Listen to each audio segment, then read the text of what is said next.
Disclaimer. Trauma does not justify starving your children. That's a sentence that I never thought I would say. Okay, this video was an absolute headache to make. Doing the drawings is fine, that was fun, but I've been rewriting this over and over again because I just have so much to say, most of which is me projecting onto a cartoon country, so I apologize for this taking so long. I didn't originally plan to do this video so soon, but I was itching to make it, so yeah. It's gonna be really long, and I don't have any excuses for that. The Soviet Union is a very complicated character, and I would not be able to do this properly in an 8-minute video. Also, there are multiple speed paints, so you have something to look at in this extremely unnecessarily long video if you're not just using this for background noise. And I really love drawing the fluff on the Soviet Union's coat, so I draw him a lot. I've realized that there's a pattern in the characters I really like drawing, and that pattern is fluffy clothing. It soothes me. My cat is meowing. Please shut your face, little boy. Canada, rocking that fluffy coat, man. Denmark, I love him. I love the fluff. The Soviet Union, I know it's really awful, but just the fluffy coat. Welcome back to me trying to come up with excuses for having questionable comfort characters. Okay, just let me explain myself. My interpretation of him is probably really different from most people's, but I love it, so shut up. Wait, that sounds like I'm saying I love Joseph Stalin. No, fuck Stalin. Ugly mustache man. I find this story interesting, and while he's a very hateable character for like 95% of his existence, it's the fluffy coat. I kind of divide his existence into 4 periods of time. His childhood, which should be self-explanatory. His batshit crazy genocidal edgy phase. He's like an edgy teenager, but he's taken it to the extremes, man. His passive-aggressive period, and that one time at the end of the run where Russia had a leader that wasn't a power-hungry jerk. Just let me indulge in wholesome Soviet Union, okay? Since he's dead, I can't really talk about what he's like today because logic, so I'll just tell his tragic story right off the bat. Alright, so, childhood. At the beginning, the Soviet Union was kind of just there. His father, the Russian Empire, wasn't the best parent, but he really is not allowed to criticize that considering how bad a parent he was. He does have some good early memories with his father, though, so not everything was completely terrible, I guess. But as the world kept getting more and more complicated, the Russian Empire started paying less and less attention to his child. Obviously, that's not the correct thing a parent should do. I feel like I shouldn't need to say that, but child neglect is not epic. During World War I, the Soviet Union was strongly against the entire thing. He didn't want his father to get involved because the people of Russia were already having a pretty hard time, and he just did not give a shit about garbage drama between Serbia and Austria-Hungary. I feel like I'm vastly oversimplifying it by calling it drama, but that's basically what it was. Like, I don't care. It killed a lot of people, but it was high school drama. You know what I'm saying? God, I'm gonna offend so many people. I also really need to do Austria-Hungary's video. Anyways, back then I like to think that he actually genuinely cared about people. Or maybe he was just pretending to care for the sake of his popularity among people who he would later go on to brutally oppress, but that all changed when he actually got his power. Anyways, the Russian Empire never listened to him because who listens to their kids these days? Worse yet, he kind of forced Soviet to fight in the war with him. I mean, I don't know if forced is the right word. He didn't, like, hold a gun to his head and say, yo, come help me kill some Germans or I'll blow your brains out, but he pressured him into it. Soviet hated this, needless to say. He thought the whole thing was stupid. He just didn't want to get involved, which, I mean, I guess that's fair. Pulling a Switzerland on us, I guess. I hate these videos. They're so fucking cringy. It's really impressive, actually, like, how terrible these are. I see you there watching this video just to criticize me. Go ahead and leave your dislike. My ego is too non-existent for me to give a shit. And then in 1917, near the end of the war, Soviet decides that enough is frickin' enough, and he does a murder. I wouldn't recommend doing a murder. You might get arrested. I mean, I also don't recommend it because it's morally incorrect, but yeah, he kills his own father, which is a pretty common theme around here, like I said earlier. After that, he doesn't really know what he's doing, so his first move is to basically just pull out of the war because it's not his fight.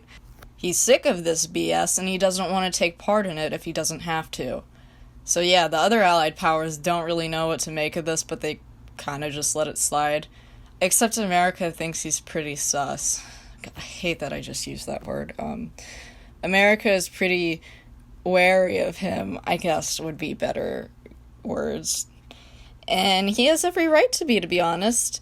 After taking power, Soviets' attitude towards his people shifts a lot.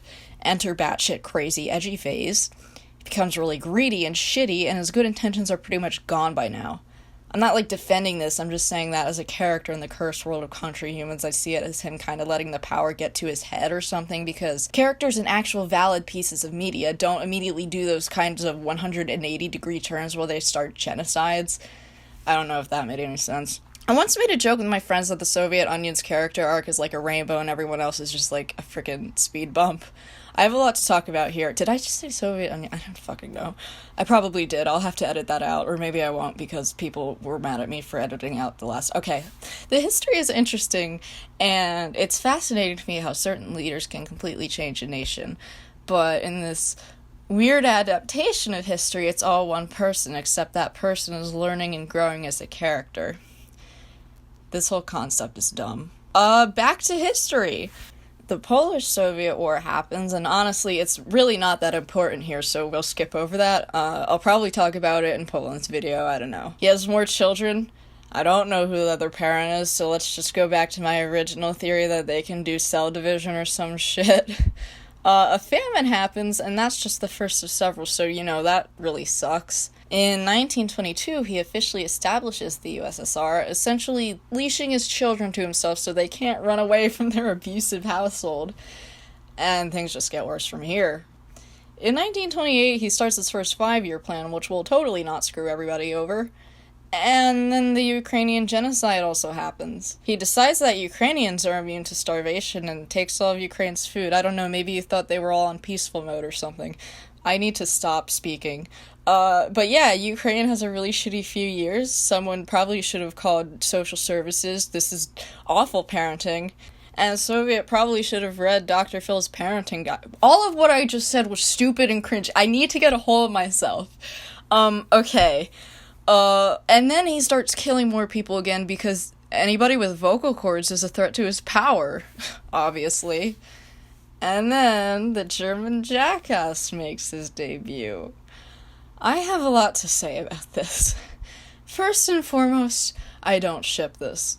Seriously, anyway. I find it hilarious, and I poke fun at it a lot, but any hinting at it is ironic.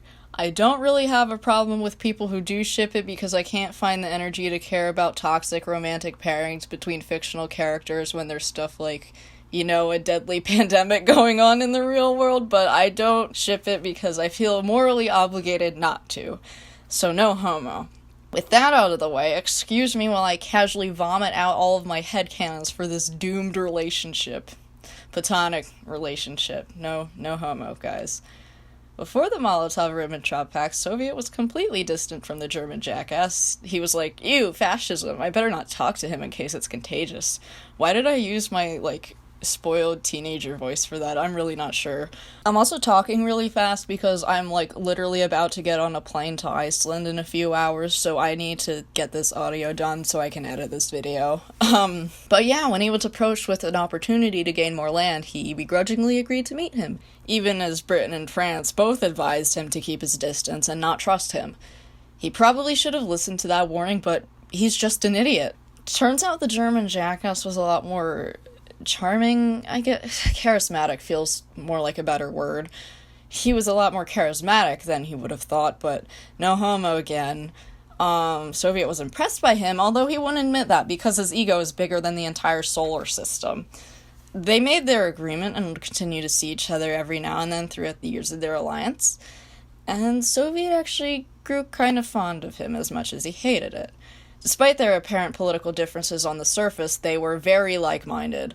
meaning they were both genocidal assholes with no respect for human life. And I know that the two bad mustache man never actually met in real life, you don't have to tell me that, but I hold character development and emotional suffering over historical accuracy because that makes for a more interesting story, and it's fun to draw or write about, so shut the fuck up. I'm just kidding, I love you guys. There are actually negotiations concerning the initiation of the Soviet Union to the Axis powers in real life. Fortunately, this never happened. The world might be much different today if they went through with it, and that's a scary thought. Also, the Winter War happens and Finland beats Soviets' ass for a while. He is humiliated by this and refuses to speak with Finland for basically the rest of his life. What a loser. Okay, I'm sorry. Actually, no, I'm not sorry.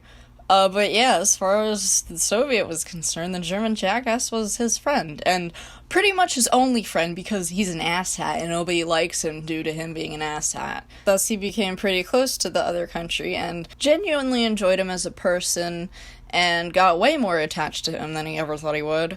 Again, before you tell me this is historically inaccurate, let me remind you that this is fucking Countryhumans and relations between countries can be as exaggerated as I want them to be. But again, no homo. It's really easy to say that the German jackass was not as attached to Soviet as he was to him, like, at all.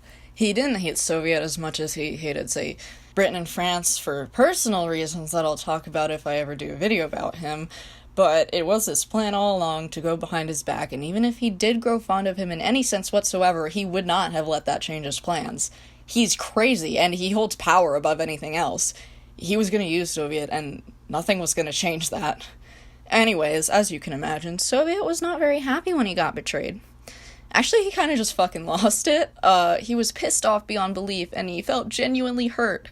His closest friend, really his only friend, had backstabbed him, and now he didn't have anywhere to turn but the countries who had warned against trusting the German jackass in the first place. In my brain, he's a lot more friendly with China than Britain and France just because of this. He doesn't like admitting to making mistakes because he's a stubborn jerk.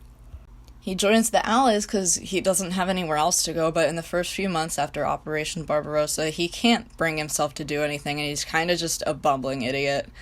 He's kind of in shock, and he doesn't know how to cope, so he takes it out on other people, particularly his children. Things get a lot worse for Soviet's kids after that shit show, and he becomes increasingly mentally and physically abusive and also, engages in a lot of self-destructive behavior because he doesn't know what else to do with that anger and he doesn't have any healthy outlets to express it. Or at least he doesn't see any healthy outlets because, again, he's a jerk and wants to stand alone in the world. I'll say it again, though, being emotionally unhealthy does not warrant or excuse somebody from being an asshole. He's an awful person, I'm not denying that, and I hate it when people portray him as, a loving father or whatever. He isn't. He's terrible. His relationship with his children also changed in a way that he's very needy. That isn't the right word, but I can't really think of another one. He doesn't want them out of his sight, and he doesn't want anybody to hurt them. I mean, except himself, he's allowed to hurt them. That's okay for some reason. Because, at this point he's kind of realized that they mean a lot to him, but he still does not know how to express this at all, and it results in more strain on his kids. Anyways, back to war. I think I said that a little bit too cheerfully. Yeah, he's not very effective at all in his defense in the first few months, but that all turns around eventually. Also, America joins the war, and at first he's like, ew, stinky capitalism. But China is, their mutual friend, and he begins to soften a little bit. America doesn't trust him a ton at first, and the same goes for Soviet, but after some time, they kind of bond over shared experiences, and because they're desperate to have any sense of unity whatsoever, because this is war, and everyone needs to get their shit together and be friends. This is the dream team right here, Not like Minecraft YouTube dream team. That was already a phrase that people used before Minecraft YouTube got popular. Oh my god. Where was I? So, China, Soviet, and America. The gang's all together now. Hell yeah.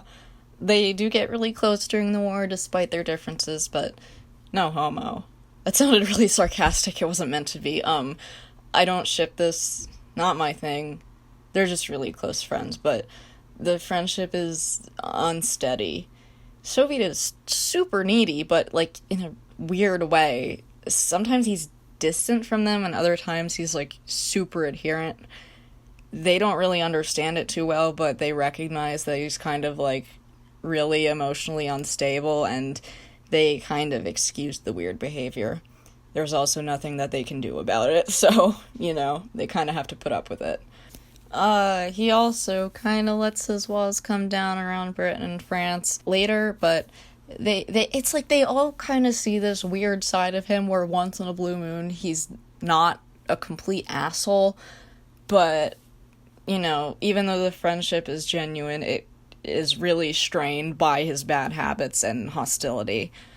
I know this isn't very historically accurate, but shut up, I'm projecting. I mean, what?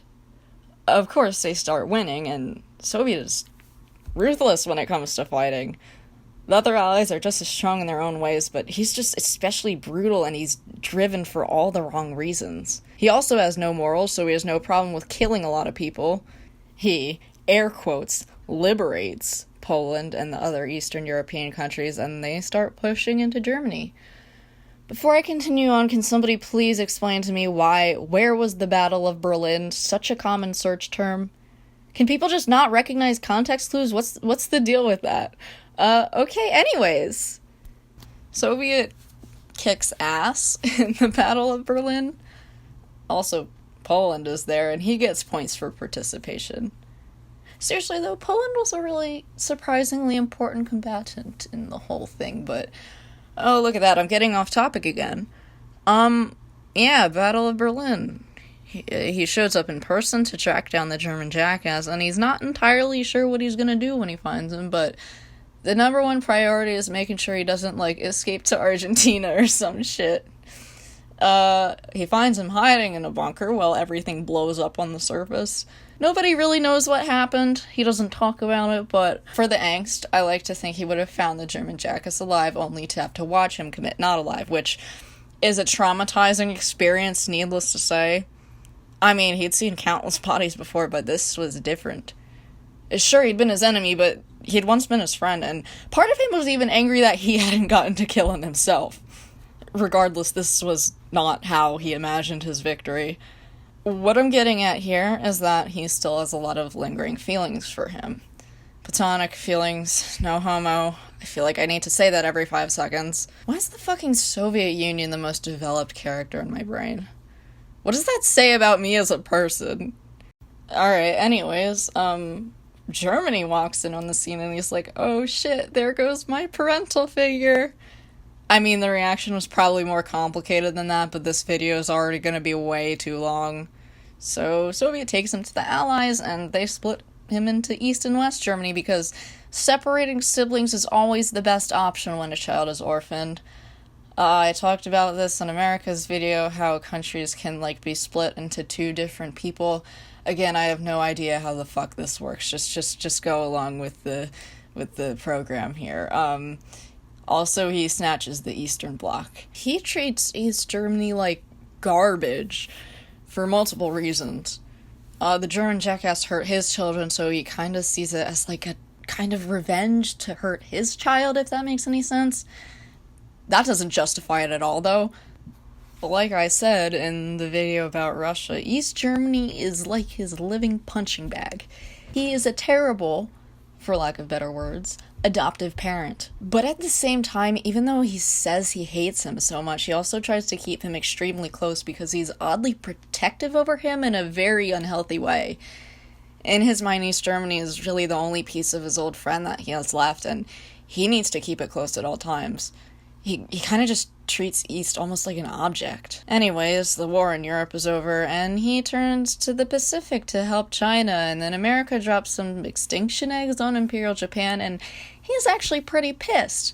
He suddenly acts really cold towards America, no pun intended, because he's had this huge scary weapon the entire time and deliberately chose not to tell him.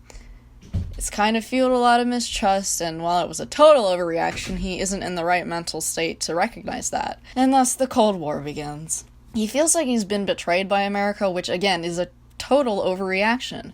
At first, America's kind of like, dude, what the fuck, I thought we were friends, but he detaches himself from that mindset after a while, and he's bitter about the situation for different reasons. To America, Soviet is just an enemy. To Soviet America is an enemy and a traitor because he's a dumb bitch and he's way too emotionally and socially unstable. I'm projecting. I'm gonna say it for like the third time. He gets a lot closer to China, no homo, and gives him a free 30-day trial of communism.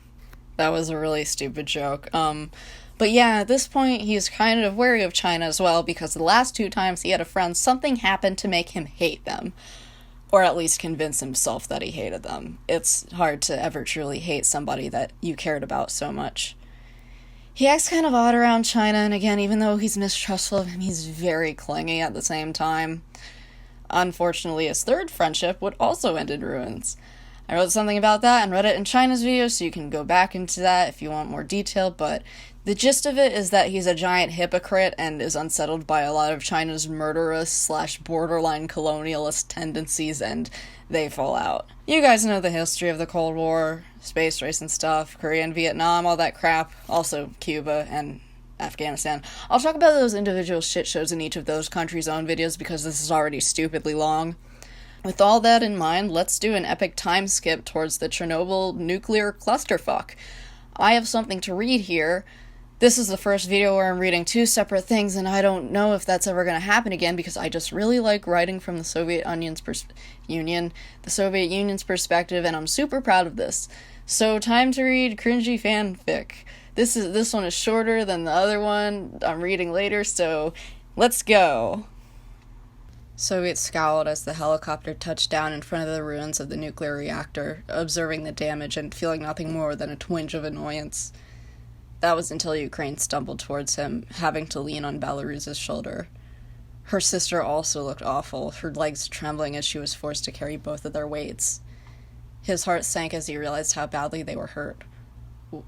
"What happened?" he asked. They both just looked at him with tired eyes, not having the energy to answer. Suddenly, Belarus's knees buckled beneath her and she dropped to the ground, bringing Ukraine with her. She struggled to breathe. He instinctively took a step back, startled. "Are you—" Without warning, Ukraine retched and her body convulsed as she vomited. There was blood in it. He felt his eyes widen in horror. Ukraine, he stammered, unsure if he should try to help her up or not. He didn't want to pick her up, only to have her throw up all over him. She spat out another mouthful of blood and looked up at him, tears streaming from her eyes. "What happened?" he asked again, unable to sound as unfazed as he would have liked to. "Reactor test," Belarus mumbled, unable to keep her eyes open. "Got all messed up."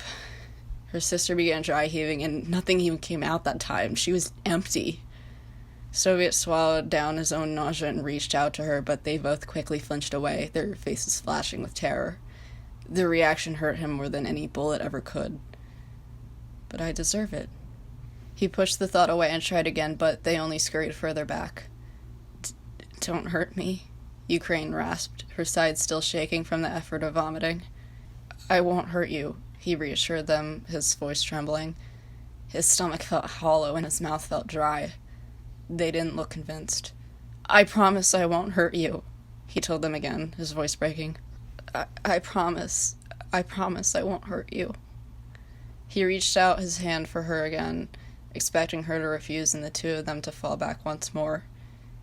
But after a moment's hesitation, Ukraine nervously took his hand. He could feel it shaking as he pulled her up from the ground, and once she was standing, she immediately collapsed onto him, weakly clinging onto his coat with her trembling hands. He wrapped an arm around her to make sure she didn't slip, and then offered his other hand to Belarus, who didn't think twice about accepting the help. She leaned against him as her strength gave out as well, her breathing shallow. "Why didn't you come sooner?" She managed to cough. He felt his throat tighten. "I'm sorry." He pulled them closer and tried to suppress the guilt that was tugging at his heart. "She's right. I should have been here sooner," he thought. It had been over 30 hours after the explosions that he'd even bothered to show up. He hadn't realized how bad it was, and he hadn't even cared until he saw the looks on their faces. He touched his chin to Ukraine's head and pulled the 2 of them closer protectively, as if it would shield them from the contaminated air. They had to get out of here. He helped guide them to the helicopter that he had arrived in, and for a moment he was thrown back to the time he'd done this before. It had been the summer of 1941. He'd been called to the edge of his western territories for something he, quite frankly, didn't believe when he was first informed. He had had to help carry the two of them in Russia home, just like this. But now was different. He wasn't filled with anger like he was that day. He was filled with guilt. This was his fault. He should have come earlier. He should have enforced protocols. He probably should have been here to observe such a big test in the first place. He had nobody to blame but himself, and he hated that. "I'm so sorry," he whispered to his daughters. I promise I'll do better." Finally, regret. Thus begins his quote-unquote redemption arc. Unlike all the other times he's fucked up, now he's actually realized that he's fucked up and he's not taking it out on other people. He feels awful, and he really realizes how much he truly cares for his children, and even though he knows he can't repent for every terrible thing he's done to them, from here on out he sets out to prove that he really does care. He loves his children, and how he recognizes that they deserve so much better, and he's gonna try as best as he can to make it up to them. He doesn't expect forgiveness. It would be unreasonable to expect forgiveness at this point, but he knows that he has to do what's right now. Again, not excusing all the shit behavior by pretending like him feeling bad about it suddenly makes it go away. It doesn't. I just love this character arc to death. In his newfound enlightenment, where he realizes that treating people like shit is bad, he begins to let the Eastern Bloc have more freedom. Not to mention his own children. It starts off with lifting tiny economic restrictions and implementing the little bits of democracy, but eventually he comes to terms with the fact that he's holding them down and he can't do that anymore. Poland and Hungary get their freedom first and the rest follow. Again, I'll talk about that in their videos, but there's one country that's a little more complicated for him.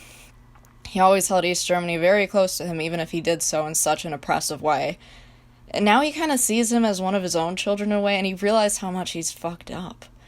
I'm gonna start reading what I wrote about that now, because this video is already so goddamn long. Also, I know this is historically inaccurate, but I'm gonna say it again. Shut up, I'm projecting. Realizes how much he's fucked up.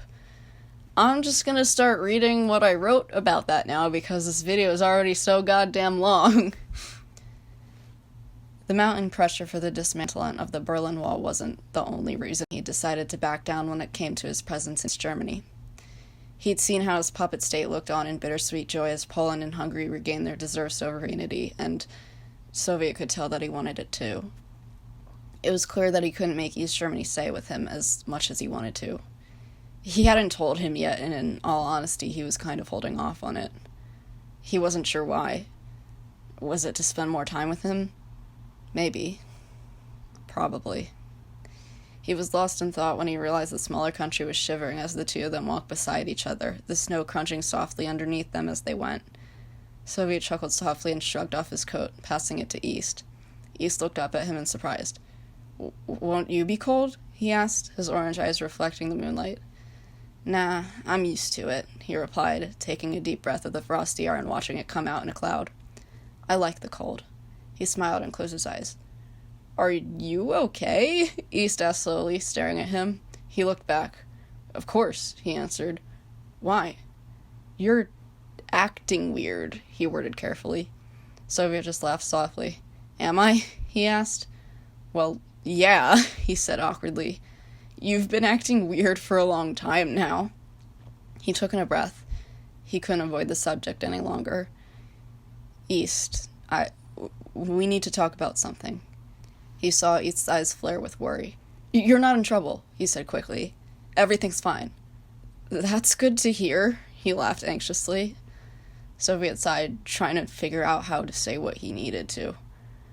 "I'm sure you missed West," he started hesitantly, unsure of his words. "Of course I do," he replied quietly. I've decided... Well, first I want to apologize."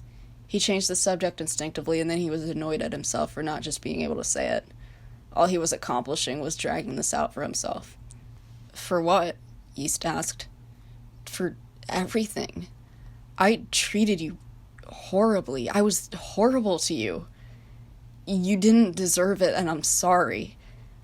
I was angry, and I was upset, and I didn't know how to cope with that, so I took it out on you, and that was a horrible, horrible thing to do. I'm sorry. East blinked at him, not saying anything. I'm so sorry, he repeated, unable to look at him. I'm sorry, East said after a few tense seconds of silence. He finally brought himself to look at his puppet state. What are you talking about? He asked, tilting his head in confusion. I'm sorry for what he did, he mumbled, shutting his eyes and turning away. Soviet could see the shame on his face. You didn't do anything, Soviet said softly. You're not like him. He hesitated. That's not what you used to tell me. He broke off, swallowing. I'm so sorry. I'm so sorry. None of that was your fault. East adjusted his glasses nervously. Then why did you say all of that? He asked. You always treated me like I was him. No, East, He fell quiet, trying to find the words. I'm sorry, you wouldn't understand, He sighed and looked away, watching the last of the evening light as it danced across the snow that blanketed the ground. Soviet jumped when he felt East place a gentle hand on his shoulder in a kind gesture of comfort. I know, he said softly, and he didn't press. I don't know, he corrected himself after thinking for a minute. I don't know what it was like for you at all, but I know you were hurting, and when people are hurting, they can do bad things. They want to make other people hurt more. But that shouldn't excuse it, he pointed out quietly. East looked conflicted. Well, no, but I do think no matter how cold someone might seem on the outside, on the inside they have a living human heart. Everybody deserves empathy and kindness, he said. He felt his throat tighten. But I was so awful to you, he said again. And you can hate me forever if you want to. You can blame me for what happened. That's fine. Soviet stared at him. I don't hate you, he managed. If anything, you should hate me. I don't hate you. I don't hate anybody. I can never hate, East murmured. Hate doesn't do anything for the world. You don't gain anything from hate. The words really struck a chord inside of him, and his chest tightened. He closed his eyes, taking in a breath. It's time that wall came down, he managed. East's eyes widened and he froze, staring at him blankly. Really? He hesitated, as if the smaller country was really giving him the chance to change his mind, but he knew better. He knew he had to do what was right. I never should have had it built, he murmured. That was cruel. I was horrible. I'm sorry. I'm so sorry. He continued to stare up at him disbelievingly. I don't expect you to forgive me, Soviet rasped. Without any prior cue, East quickly pulled him into a hug, hiding his face in his chest. I forgive you, he choked out, his voice shuddering. Then Soviet did something that he hadn't done in a long time. He cried. Not like a loud, ugly crying, but he held East Germany closer to him in a protective manner and let the tears fall, shaky breaths leaving him as he tried to repress any vocal noises. He shut his eyes tightly, and even as his breathing shook with tears, he found himself smiling. It felt like a little part of him had been set free. I'm actually really proud of that writing, and I love this later character dynamic way more than I should. It's like angsty and wholesome at the same time, and it makes me want to cry. I could go on for hours and hours about these two, but I need to wrap this video up. But yeah, East and West Germany reunite, and that's epic. After this, he also starts to mend his relationship with America and later China. He apologizes to America for being an asshat, and America apologizes as well. China doesn't really feel like he's done anything wrong, but he doesn't say that, and he lets Soviet back into his life. Britain and France also jump on the train of historically inaccurate forgiveness. Actually, no, I don't think this is historically inaccurate. near the end of the Cold War, Gorbachev did seek to improve relations with other countries, and, you know, everything was looking really optimistic and great, and the threat of nuclear warfare was at its lowest point ever, and then along came Vladimir Putin, and I'm getting off topic. But yeah, if I have the graph of the Soviet Union's mental health over the years, his last 2 years at the high point. He's just a very happy person now, because he's able to admit to his own mistakes, and doing the right thing makes people feel good, and even though he was once a genocidal maniac, he feels the same way. That sounded really fucking bad. Again, I want to clarify, I'm not trying to excuse everything that fucking Joseph Stalin did. I don't really feel comfortable calling this a redemption arc because you simply can't redeem yourself after you kill millions of people, but he knows he's done terrible things, and he knows he can't change that. So he's doing his best to be better now. Eventually, he lets his children go as well. At first he's hesitant, but again, it comes back to him knowing that he has to do what's right, so he lets them go. And unlike a lot of other countries, he actually dies somewhat happy. Holy damn, that video is long. I might make a video about my headcanons for the afterlife, so tell me in the comments if you want to see that. I have lots of things to say about that, and I love writing about afterlife shenanigans, because you just have all the worst countries in one place, and then suddenly everything's on fire. This video is so fucking long, it actually physically hurts me, so I'm gonna cut it off now. Remember to feed your children.